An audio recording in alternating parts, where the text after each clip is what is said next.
evening, everybody, and welcome to another edition of No Limits. Am I loud enough? I don't know. Who knows? But anyways, have a great show on hand today. And let everybody know it's Hits to the Head on Special Teams. We're going to specialize Jen's broadcast. But before we do that, just want everybody know that No Limits is being broadcast around the world. The audio version of No Limits can be heard on iHeartRadio, Apple, Spotify, Google, wherever you get your podcast. Please hit the red subscribe button on YouTube, South Florida Tribune. Please also comment, like, and share the broadcast. Want to be a guest? No problem. Participate in the chat room. One way to do it. Or send your topic ideas to South Florida Tribune at gmail.com. If you want to advertise cost efficiently, call me at 954-304-4941. We broadcast live on Facebook, LinkedIn, Twitter, and YouTube. Our website, www.southfloridatribune.com. Twitter at Tribune South. Candy Ebling is behind the scenes. And yes, my new book, as I mentioned in our warm-up here, is Lessons from the Microphone. It is out on Amazon, tuning into the enduring wisdom of visionary leaders. Okay, with that said, let's set the table as to what we're going to do. Obviously, our special guest tonight is Coach John Bonamego. He's been an assistant everywhere and a head coach at Central Michigan University. Welcome back, Coach. Thanks, Scott. Great to be here. And none other than Jennifer Cobb. Thanks for having me, Scott. Glad to have you always, Jen and Coach. You know you know where you stand with me. All right, so we're going to give the audience, Coach. Why don't you give everybody an overview on your background through your numerous coaching stops? Because I know that some people are seeing you for the first time, and we know that I don't know whether or not you had to hire a mover, whether you had storage units or all that, but I know one thing: buying a house there obviously was probably an interesting situation, buying and selling. So go ahead, give the audience an overview. Yeah, that could probably take up the whole show, Scott. Honestly, sure. I mean, we moved just in the NFL. Had the privilege of working for 6 franchises, and 3 of those twice. So really 9 jobs in call it 20 years. Jaguars twice, Green Bay, the Saints twice. Miami, Detroit twice, and then the Rams. And then in college, really started off at University of Maine, went from there to Lehigh, from Lehigh to West Point, and then into the NFL. And then my time at Central Michigan really was, in between the NFL. After 16 years, went back to Central Michigan, which was my alma mater, and then after 4 years, then back in the NFL. So it's been an incredible journey. I have a very, very patient, supportive, and loving family led by my wife who, because when these things happen, you mentioned it is the movers, right. Moving kind of gives us hives now, just the word of it or the thought of it. Because let's face it, as the coach, you take a new job, they want you there within, a week usually. And, my wife would be the one that would be left behind to put the house on the market, get everything packed up for the movers and that sort of thing. So it's just one of the necessary, parts of the job. Some guys get luckier where they maybe don't have to move as much, but in the game of football, being able to stay employed is it's huge. So very grateful and very grateful to have a very patient wife and family. Yeah. Also, I know that you collected a Super Bowl ring with the LA Rams. Yes. Yeah. I was waiting for Jennifer to give me that great laugh of hers. Yeah, the LA Rams. I told Jennifer I'm too cheap to ever say that she was a cheerleader for the LA Rams because I know it's the St. Louis Rams because I'd owe her a dinner. I don't mind giving her a dinner, but not because it was stupid mistake. Well, we lost the team, Scott, but we'll always forever be a Super Bowl city. I mean, you got to give us that. And actually, little trivia. I don't know if you know this, Coach, but St. Louis is the only city out of all the cities in the country that have had all sports: soccer, basketball, football, baseball, hockey. Wow. Well, Jennifer, I know about basketball was years ago. Yeah, I remember the St. Louis Hawks, Jennifer. I'm old enough to know about them. Yep. Yeah, so, Yes, sir.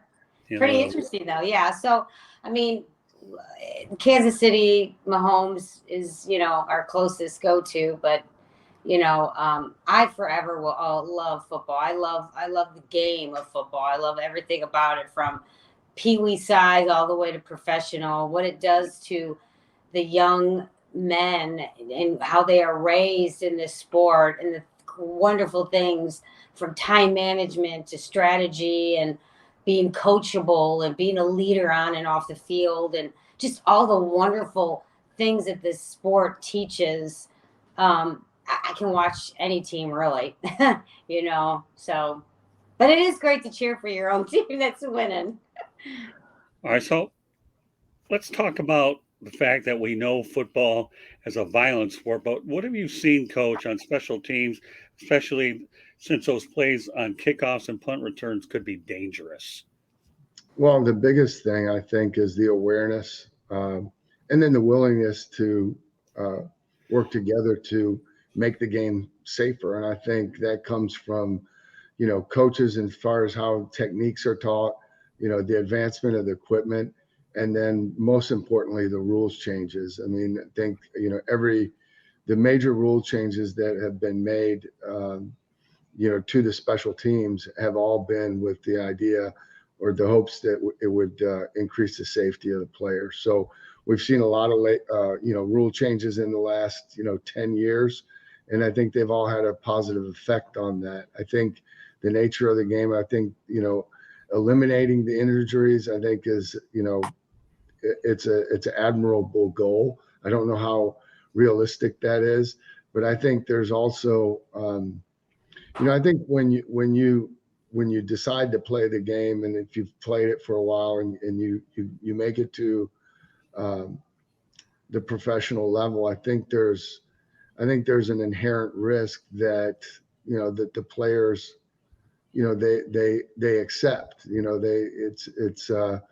It's part of it's one of the things that they have to put on the line in order to make the money. And so I think and that doesn't excuse it by any means, but I think that players are aware of what they're getting into, and a lot of the safety measures that have been taken, it's caused it's demanded that the players really take a look at how they're playing and change it, and change the way and style that they play. And of course, part of that's coaching, but a lot of it, especially when those rules first came in, I'm speaking particularly like the targeting penalties and stuff like that.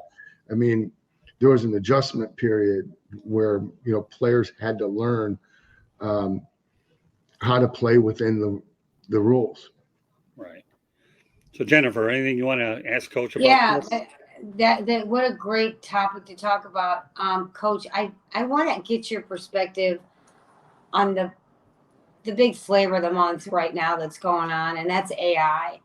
And and you just touched about increasing safety and the technique and decreasing injuries. My question for you would be, how has the NFL, in terms of coaching their athletes, incorporated AI to do just those things, decreasing injury and increasing technique? I don't know that we have. I think maybe there's data that we get from AI, but I think a lot of it's just old-fashioned showing them on film, and just like you would correct a player for an assignment or a technique, you're making the correction and showing examples of, this is a legal hit, this is an illegal hit, and so many of those things happen so fast. I mean, I think our broadcasters, I think one of the great things that's happened in the coverage of football is, they have these rules experts that are on hand that chime in from time to time during a game when there's a replay, or if there is a hit that's on the borderline of being illegal or possibly a targeting call where someone could get, ejected from the game and that sort of thing. So, it's an education process. It's seeing what's happened and then, correcting the player so that so you have a corrective action or an alternate technique to go to that, accomplishes the same thing. It's knowledge of the rules. It's so one of the things I've had the honor of working with next to working on this documentary movie with Tomhouse. The documentary's titled House of Arms. Tomhouse, I know you know who he is. He is the biomechanic guru doctor behind the scenes for all the quarterbacks, college, high school, and professional. He's worked with Tom Brady for the last 20 years and has been privately coaching him behind the scenes to get Brady to where he is. Drew Brees, he started with him when Drew came off that injury and worked with him for 8 months to get him to back onto the field to, hit record numbers to get him into the Hall of Fame. And, Tim Tebow and also Randy Johnson, some of the greatest, pitchers in the league. But what he does, Coach, is he breaks down the biomechanics of the arm. The arm. It's, talent can only bring you to a certain level. And then there's the science behind it. And so I think with that being said, the AI, like you just said, going back to old school film, AI could look, take the technique and break it down into milliseconds or inches or whatever, centimeters, and look at what the athlete is doing in terms of torquing and twisting and moving and, the arm direction and how, whether you're a wide receiver or whether you're a defensive line or if you're a quarterback or a kicker. That is one of the greatest things that, a player can do is to look back and see their form and technique and break it down into a strategy to make it better. But Tom has done that for so many athletes for so many years. He's mastered the biomechanics of the arm and the body, and he just breaks it down to that caliber to help each one of those athletes. So to your point that, AI can help to that extent, but I guess you're saying going back to just old school watching technique in the slow motion and really, taking notes into making those changes. Yeah. It is. The act of tackling it's an art form, and it's probably not understood maybe as thoroughly as it should be, even at the professional level. That's, kind of preaching to the choir, because that's one of the things that I've always taken pride in, and probably one of the best things that I feel like I have been able to accomplish is teaching the fundamentals of tackling and the different techniques in tackling, because, in my job as a special teams coach, a lot of the guys that, you work with in the NFL, they're not in the league because they were great special teams player. They were the best running back or wide receiver or tight end, or they were the best at their position in college, maybe, going back to high school and everything. And with the roster sizes, what they are in the numbers in the NFL, you're forced to play offensive players in defensive roles. So you've got wide receivers, running backs, tight ends that are covering punts and covering kickoffs.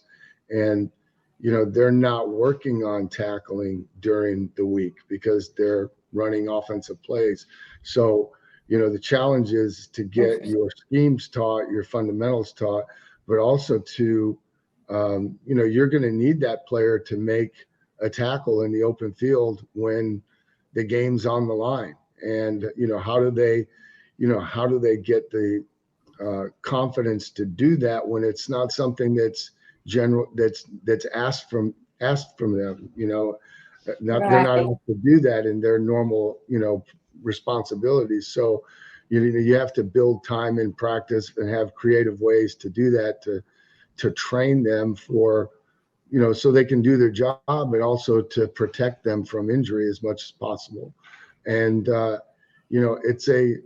it's a challenge, it really is. I mean, the assumption is, oh, he's a professional football player, he should know how to do this. Well, that's not the reality. The reality is that the NFL, just like college football and high school, it's still a developmental league. You still have to be able, you still have to develop players.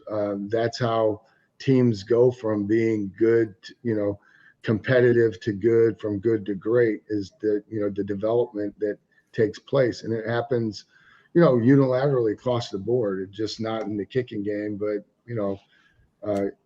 offensive players are trying to continue to develop their offensive players to improve, and players should always be improving. We should all strive to improve, really, in everything that we do all the time. And, right.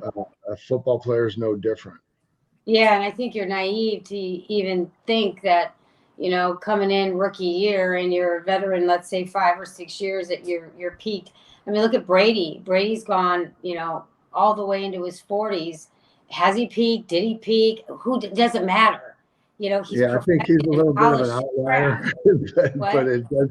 He's an outlier, but it does. Any of the athletes, they polish the craft. Yeah, it does prove the point of what's capable, what's possible.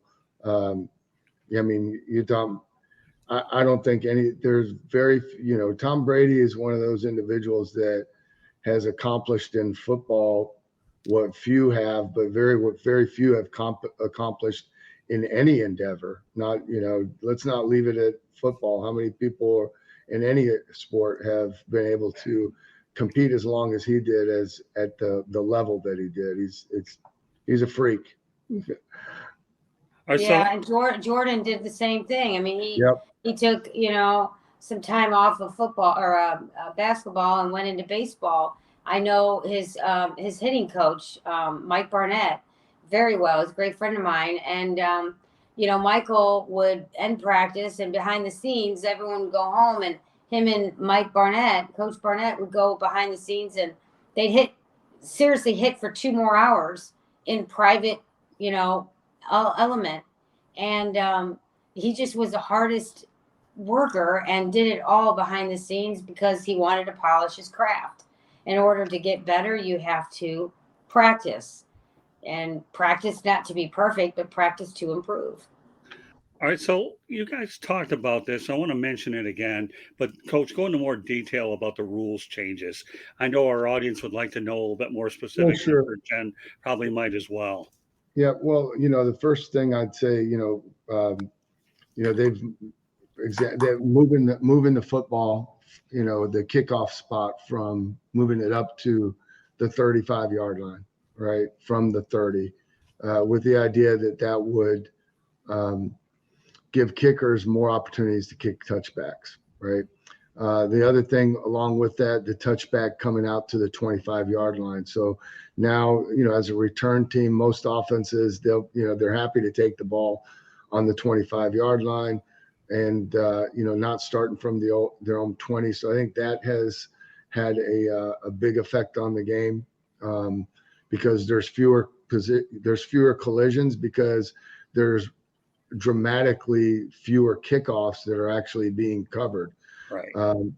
This year they went the other step and implemented the fair catch rule that carried over from the college game. So now, a ball that lands in the field of play that doesn't reach the end zone, the returner can still fair catch that, and they'll get the ball at the 25, or excuse me, the 25. So those have done those things have, really, in a lot of ways, de-emphasized that particular play, the kickoff, because there's, like I said, back in the day, the touchback went to the 20. That was a big advantage for the kicking team. You couldn't fair catch it. And so anything that was in the fair field of play, you had to return. And so they've cut that back quite a bit. the elimination of the wedge, the wedges in on the back end. When I first came in the league, you would see 3-man, 4-man, 5-man wedges, and you had big people back there. So now that it's all single blocks, though, that has made it a lot safer. The elimination of the crackback blocks in the punt game, and even offensively, the defenseless player where, in punt returns, we used to, love to see those peel back blocks, the decleaters. Well, that's no longer legal. And so that's eliminated a lot of big collisions, which is, again, anything that's in the interest of player safety, I have always been very much in favor of. I think as a coach, your number one responsibility is the safety and well-being of your players across the board. On the field, off the field, that's your number one responsibility.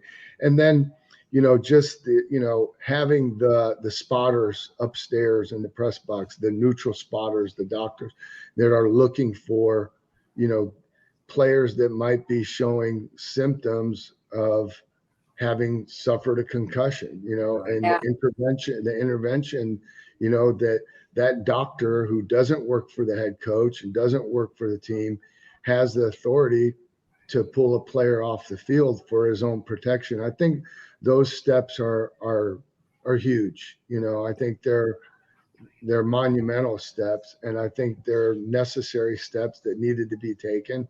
And I think they've shown, I think we've seen a dramatic reduction in, those big head injuries. They still happen, concussions still happen, but, I think we've gotten a lot better at understanding how they happen, where they happen, and when they do happen. We're protecting the player from himself by getting him out of the game, sitting him down, and not allowing him to go back until he returns to baseline, which, depends on the individual, because the one thing we do know about head injuries is that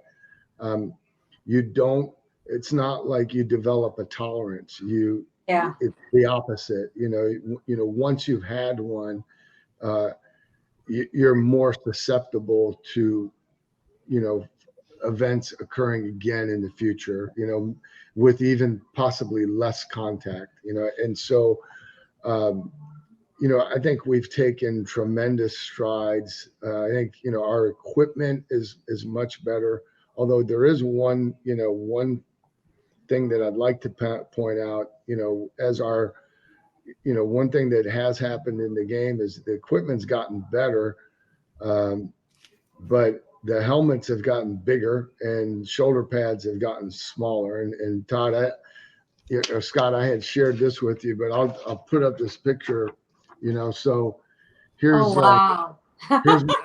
here's Mike Singletary around 1990. Can you see that? Yeah. Yeah. Right. And then you've got Fred Warner, this is today, this is current. So you look at the helmet that Singletary is wearing, it's a lot smaller than what Fred Warner is wearing. And then, the shoulder pads that Mike is wearing that we wore back in the day were a lot larger than, what players are wearing today. Now, Warner's a linebacker, he's the best in the game. I mean, he's going to protect his shoulders. The equipment's gotten better, but the surface area, I mean, we're teaching tackling, to use our shoulders, keeping the head out of it. So that's a little bit concerning to me that, that surface on the shoulder has gotten smaller as the helmet's gotten bigger. So there's maybe less margin for error in trying to keep the head out of things. Although, again, the helmets are, the technology in the helmets has gone, it's probably, improved 1,000 times, I know since when I played, for sure. Who pushes that through, Coach? The shoulder pad dimension? Well, I think it's just, it's the manufacturers, and then it has to do with what the players are comfortable in. I mean, you'd have a hard time getting players to go back to a larger pad just because they were more restrictive. Guys want less stuff on their body, lighter stuff, compared to what we wore, back in the day. Yeah, so let's talk about the leather helmets that they have out there. What are your thoughts about those? I'm not real familiar with them. I think, I think that in flag football, I've seen that, they have these soft shell helmets which I think is a good idea. But I think, I think in the days of the leather helmets, there wasn't as much, but I guarantee you there were still concussions. We want to say that there wasn't, but it happened. I mean, you go back in the history books, football was nearly outlawed in this country. It was under a government review. I mean, Senate review, because of fatalities, and that still happens today. But I don't think at the level that it did back then. So, I'm not one of those people. You're not going to hear me say, "Oh, we need to go back to leather helmets." I don't think that solves anything. Our athletes are bigger, they're stronger, they're faster. Unless we're willing to literally throw away, hundreds of years, 150 years of tradition, the only thing that really would make the game, a little bit, would spread it out more would be if you change the size of the field. You look at, in high school football, the field is 53 1/3 yards wide. It's the same. It's 100 yards long. It's the same as the NFL. The reason, the NFL feels so much faster and the windows are so much smaller is because you have bigger, stronger, faster athletes that are still occupying that same space. Where in high school, man, you see the fast kid gets to the edge and he runs around the whole defense and he goes and scores. You just don't see that happen as much in the NFL because of the speed on the field. Yeah. Well, and the other thing I noticed too is coaches and doctors on the sideline are becoming more mute to diagnosing their players, because you've got an athlete that might be a high school star athlete and all of a sudden he gets hit. You got a coach or a doctor on the sidelines look at him and say, "Follow my finger," or walk, in a front, line, and self-diagnose him on the sidelines, and all of a sudden put him on the bench and say, "Well, he's concussed," and now he's got a label, concussed player, and then now he's out for 5 or 6 games, and now everybody knows that this star athlete's concussed, so it follows him for forever. And in order to get a true concussed diagnosis, you truly have to have technology to diagnose a concussion. You can't just go on sideline and look at the looks of their eyes and how they look. I mean, yeah, they could have been, whacked. Yeah, with that though, Jennifer, I think like in the NFL and in college, at least, they have baseline data on those players, right? So yes, I think that's so great. And that's the critical, and that's correct. Really, that's the number one to my knowledge. And I'm not an expert on this subject, but I do know that for that player to return to action, they've got to return to, get back to that baseline. Correct. So whatever that is, and I'm sure there is probably some, it probably is could be maybe a little bit subjective, but however, at least it's fair. And the fact that those doctors don't answer to the coaching staff, I think, is a critical factor, because you don't want that. What I mean? No, as coaches, right. like, we're looking at, can he go? Especially, those of us that are old school, they want to get them back in the game, and the players want to go back in, and so they got to be able to protect the player from himself and then from also the coaches. Right. Absolutely. Great point. Yep. All right, Coach, I've got 2 questions, and I want Jennifer to ask a question or two, just so everybody know that the Sports Exchange is at the top of the hour at 9 o'clock Eastern Time, following No Limits. So, Coach, I know at one point or another there was discussion about eliminating the kickoffs, and I don't know what they were going to do with punts, but what was your thought when they contemplated that decision? Man, I have to tell you, I was hoping that it wouldn't happen because, that would eliminate a job for me. I mean, that I spent my entire career coaching special teams. And so, if it wasn't for special teams, I wouldn't have a job. So, asking special teams coaches about how they feel like that, you're going to always get the same answer. I think that I'm grateful that, that cooler heads prevailed and, that we were able to work to find, other solutions for that. The punt play is going to be one that's going to always be hard to eliminate that. And my opinion is that's not as dangerous because the returner has protections. He can call a fair catch, which he can do on the kickoff now as well. But those injuries, the injuries that happen on those that I know right now has the intention of the league are more soft tissue type injuries where, pulls, that sort of thing. I mean, and that's because the guys are running 60 yards as fast as they can. And, they don't do that every play. So I just think that, to your original question, I'm glad that, that they involved the special teams coaches. We put together some committees and we came up with, solutions for it. And I have to applaud the XFL and what they've done with the kickoff. They came up with something that was entirely unique, very different. And it seems to be working for them as well. So the punt play, I don't see that happening as much.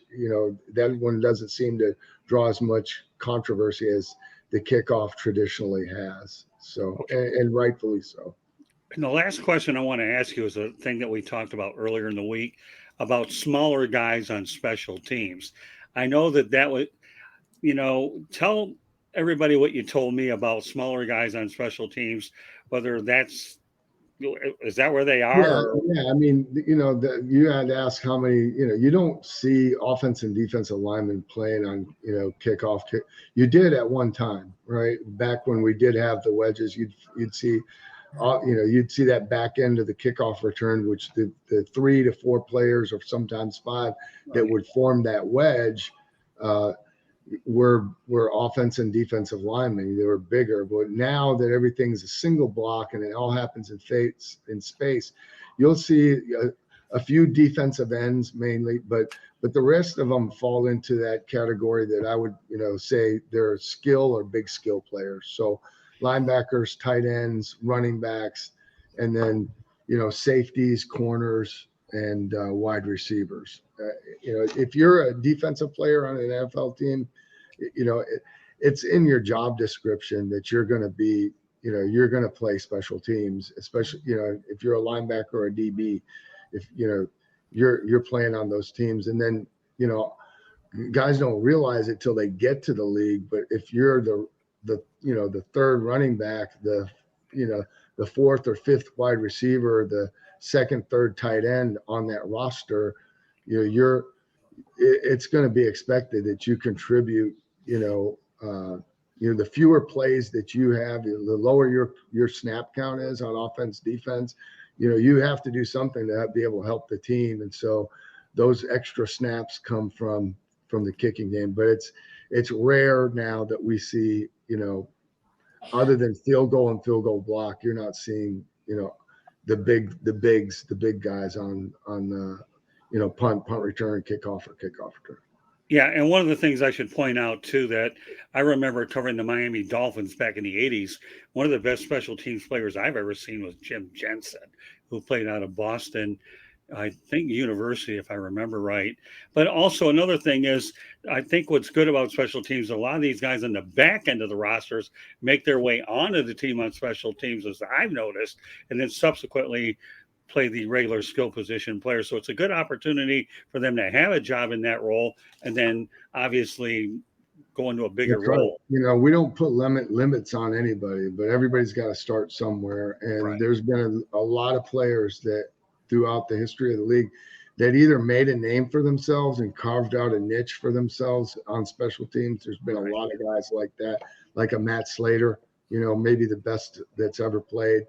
But then there's also players that, you know, as they're developing, you know, they have to contribute somewhere, you know, and gosh, you know, Jimmy Smith, who I worked with in Jacksonville, you know, was a, you know, Pro Bowl receiver, all pro wide receiver, you know, was drafted high, you know, in Dallas, had some problems, appendectomy, that sort of thing, ends up getting cut by Dallas, gets picked up in Philadelphia, gets, you know, released there, was on the streets. And then when Jacksonville started off as a franchise, the coordinator that I worked with as an assistant, Larry Pasquale, remembers Jimmy Smith, right?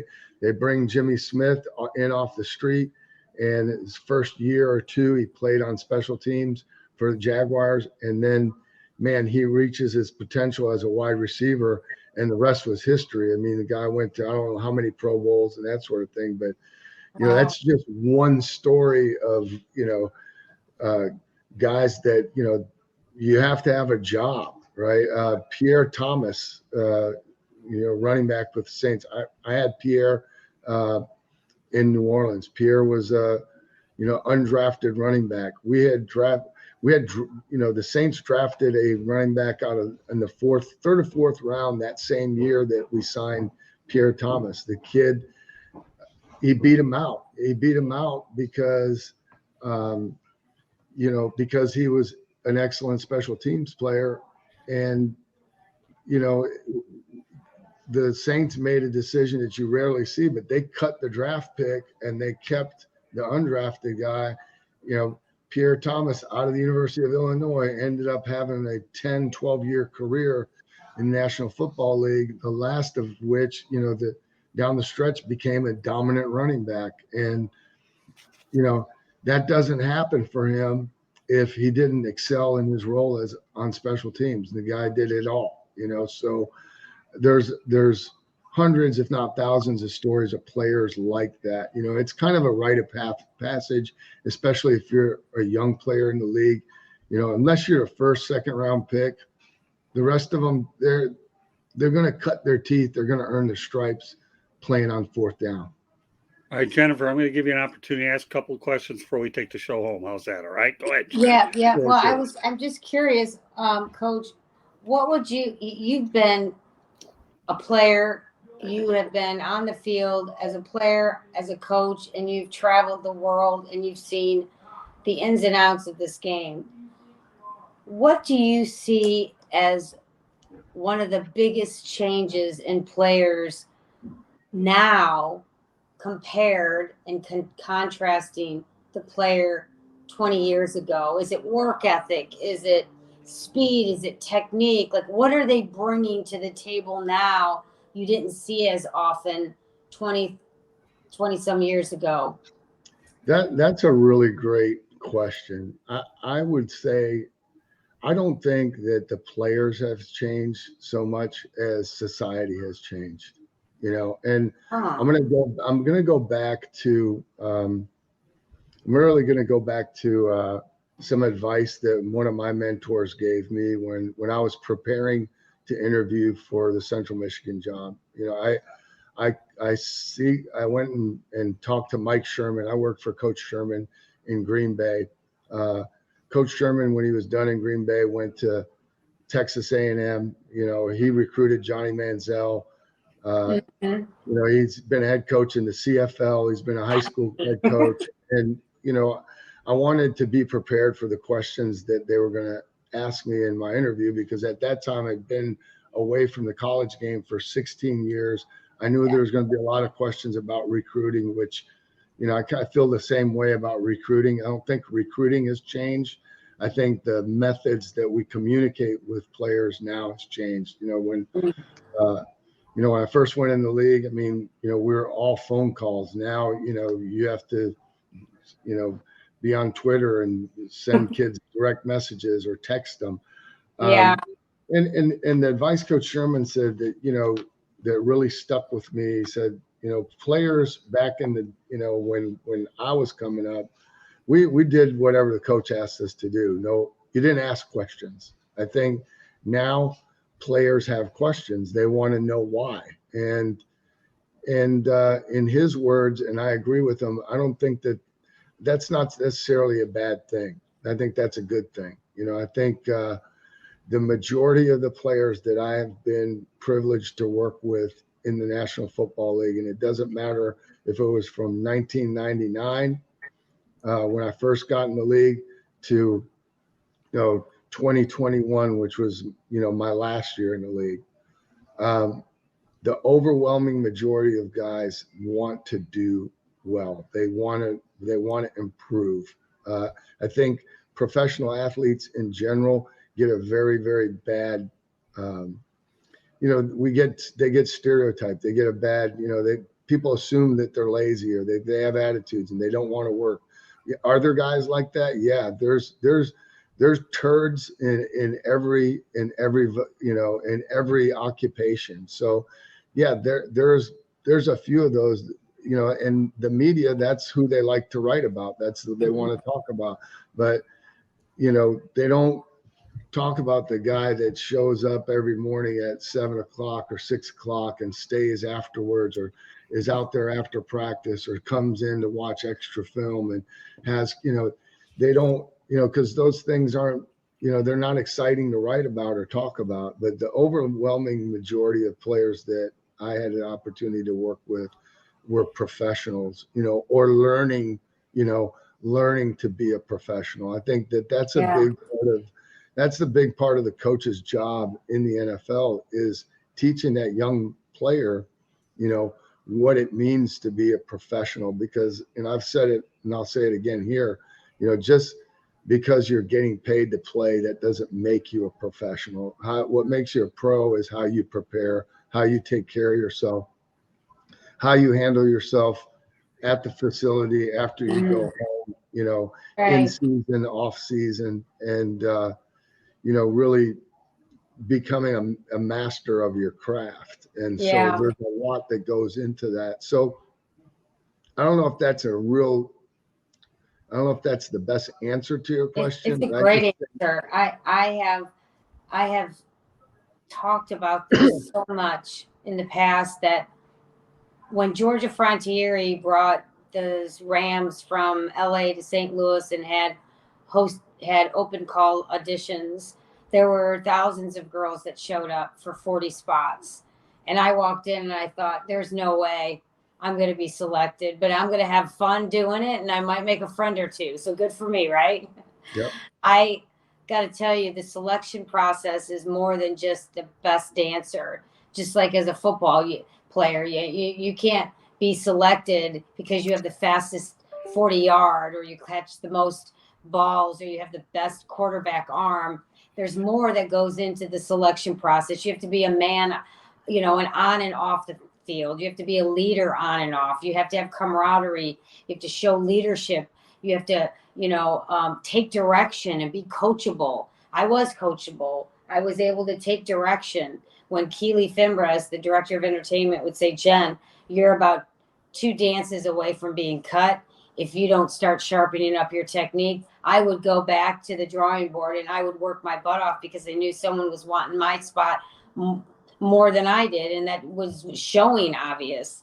So, you know, you've got to want it, and you've got to want to continue to drive and strive for that placement, because it can be taken away from you just like that. And, you know, the selection process is more than just talent.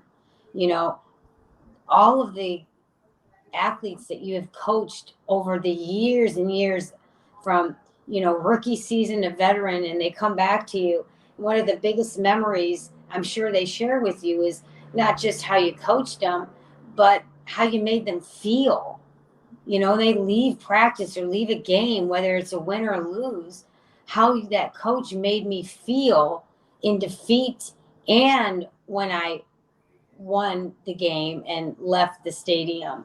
And those memories will stay with them forever. When I do public appearances and I run into players and cheerleaders, one of the biggest things is, what do you miss the most, Jen? I don't miss the games. The players don't miss. The games are fun, absolutely. They miss locker room time. They miss the dude talk. They miss the fun, the goofiness that's in locker rooms, and all the bonding that happens. I'm not saying there's not bonding that happens on the field. I'm not saying that those moments that you make touchdowns and passes and plays, all of those are great. But the real guts that they really miss is in that locker room. Hey, by the way, we have a comment in the chat room. George Eichhorn says, great show, Jennifer and guys. All right, Jen, continue. Oh, yeah, thanks. So what I'm saying is, I agree with you. The biggest change is, I think over the years, when you have these young players watching their iconic, heroes, so to speak, on the screen, and they say, I want to be him someday. The Michael Jordans and the Brons and the Brady's and Mahomes, they look up to these these athletes and as kids, and they say, what do I need to do in order to be that? It's going to take a lot of work, and you've got to master by watching and mimicking what the best do. And how do you do that? Repetition, and being coached to do that. So I love that answer. That was a great answer. It's a good way to look at it, because over the years, the hunger for these spots has become more competitive. Another comment in the chat room: competition is there for players as well as cheer team and others who entertain the fans. Good point. All right, continue on, Jennifer. You have another question or so for Coach? What do you miss? Oh, the locker room.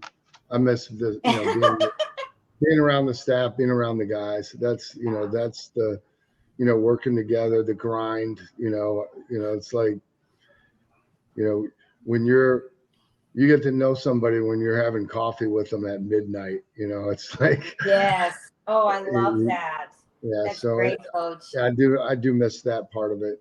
Yeah. I do, and just the satisfaction that comes with helping someone else accomplish their goals. Nice.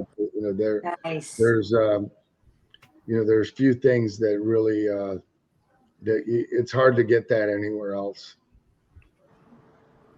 Yeah, that's very well said. I will. The Rams invited me out December 15th game as an alumni game to perform. So I'll be on the field performing. Oh, wow, that'll be great. Yeah, it's going to be fun. And, I often think, the NFL they want the alumni coming back. Yeah, they do. Reliving and refeeling those moments.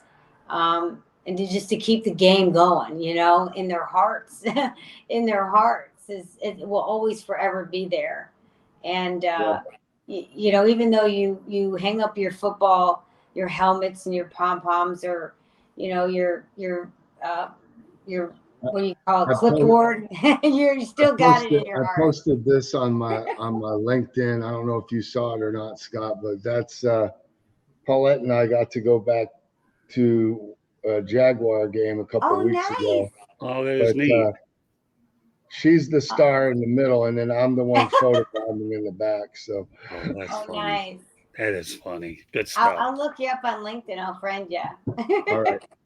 That's great. That's what it's all about. Everybody having an opportunity to meet new people. Absolutely. That's why I wanted to put this show together, because tonight's objective behind the show, Jen, we always talk about Parkinson's disease. That's what you really stand for. Anyways, but this is another different way that when we talk about hits to the head on special teams, it's a topic that doesn't get enough attention which is why I wanted to put you two together. So, Jennifer, you had an opportunity to see this from a coach's standpoint. You've already been out with Mel Farr Jr. from a player's, and I don't think there's another person that I trust more as a coach. And I've met a lot of coaches through the years, but Coach Bono has seen a lot, and he's been a lot of places. And as a result, he can certainly provide insights that a lot of people wouldn't be able to provide in the industry for a long, long time. So, everybody, just so you know, you're watching No Limits. The episode is called Hits to the Head on Special Teams. I want to let everybody know one more time that No Limits is being broadcast around the world. The audio version of No Limits can be heard on iHeartRadio, Apple, Spotify, Google, wherever you get your podcasts. Please hit the red subscribe button on YouTube, South Florida Tribune. Please also comment, like, and share the broadcast. Want to be a guest? No problem.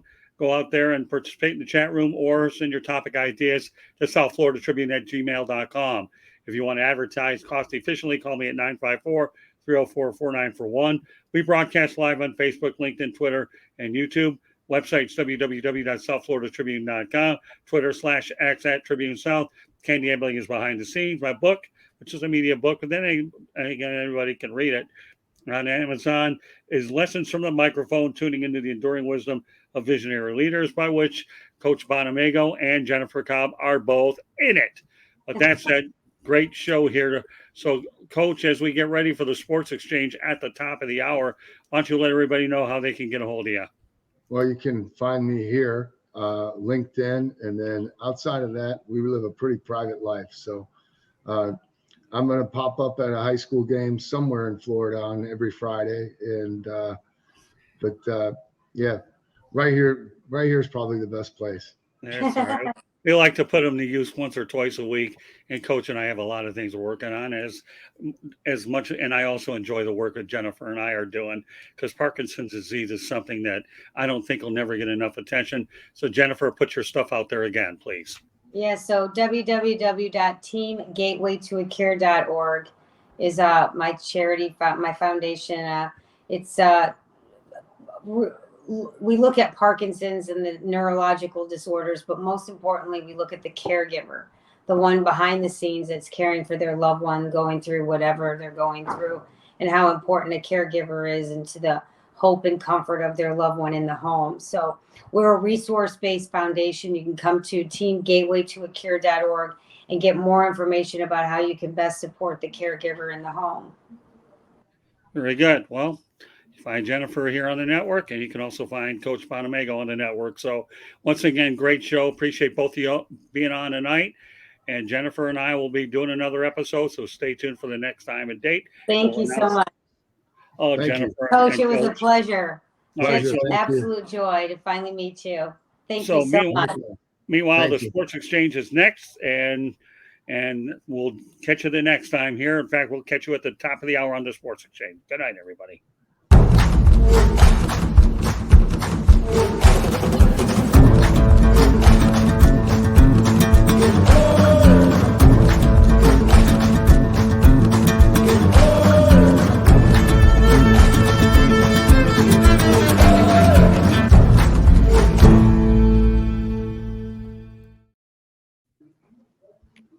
Thanks, Scott.